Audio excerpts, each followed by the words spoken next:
राधे राधे दोस्तों, आप स्वस्थ होंगे। भगवान से यही प्रार्थना करते हैं आपके घर परिवार में सदा सुख सम्मति बनी रहे। आज मैं आपको वैकुंठ चतुर्दशी की कथा कहने जा रहा हूँ। तो पौराणिक मतानुसार एक बार भगवान विष्णु देवाधिदेव महादेव का पूजन करने के लिए काशी आए।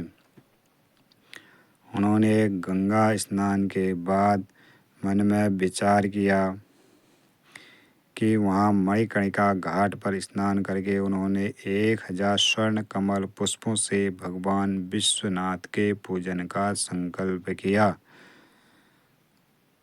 तो अभिषेक के बाद जब वे पूजन करने लगे तो भोलेनाथ ने उनकी भक्ति की परीक्षा के उद्देश्य से एक कमल पुष्प कम कर दिया।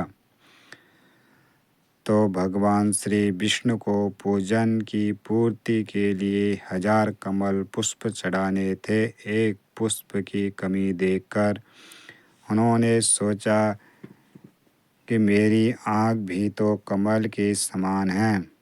मुझे कमल नयन और पुंडरीकाक्ष के नाम से भी तो जाना जाता है। यह विचार कर भगवान विष्णु अपनी कमल समान आँख चढ़ाने को जैसे प्रस्तुत हुए, तो वैसे ही भोलेनाथ ने श्री विष्णु जी की अगाध भक्ति से प्रसन्न होकर वहाँ पर प्रकट होकर बोले, हे विष्णु, तुम्हारे समान संसार में दूसरा कोई मेरा भक्त नहीं है। आज की यह कार्तिक पक्ष की शुक्ल चतुर्दशी अब से वैकुंठ चतुर्दशी कहलाएगी, और जो इस दिन व्रत पूर्वक जो पहले आपका पूजन करेगा उसे वैकुंठ लोक की प्राप्ति होगी। तब भगवान शिव ने इसी वैकुंठ चतुर्दशी को करोड़ों सूर्यों की क्रांति के समान वाला सुदर्शन चक्र श्री विष्णु जी को प्रदान किया। शिव जी और विष्णु जी कहते हैं कि इस दिन स्वर्ग के द्वार खुले रहेंगे। मृत्यु लोक में रहने वाला कोई भी प्राणी इस व्रत को करता है तो वह अपना स्थान वैकुंठ धाम में सुनिश्चित करेगा।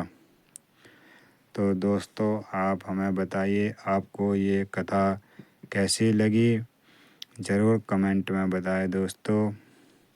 राधे राधे दोस्तों, जय श्री राम।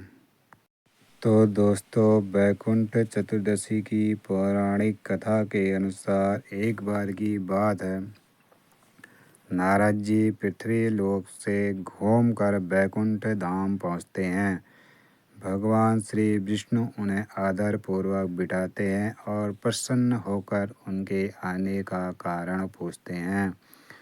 तब नारद जी कहते हैं, हे प्रभु, आपने अपना नाम कृपा निधान रखा है।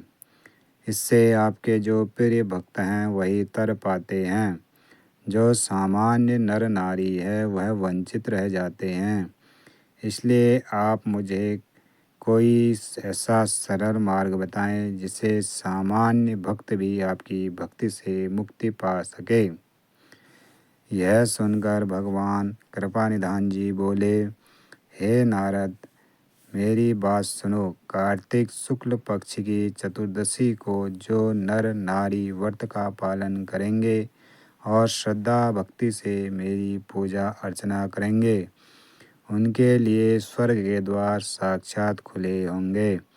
इसके बाद श्री हरि जी जय और विजय को बुलाते हैं और उन्हें कार्तिक चतुर्दशी को स्वर्ग के द्वार खुला रखने का आदेश देते हैं।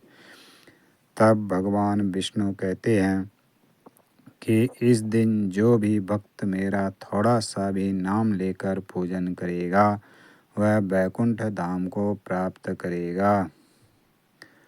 तो दोस्तों, आपको कथा कैसी लगी हमें कमेंट में ज़रूर बताएं। हर हर महादेव।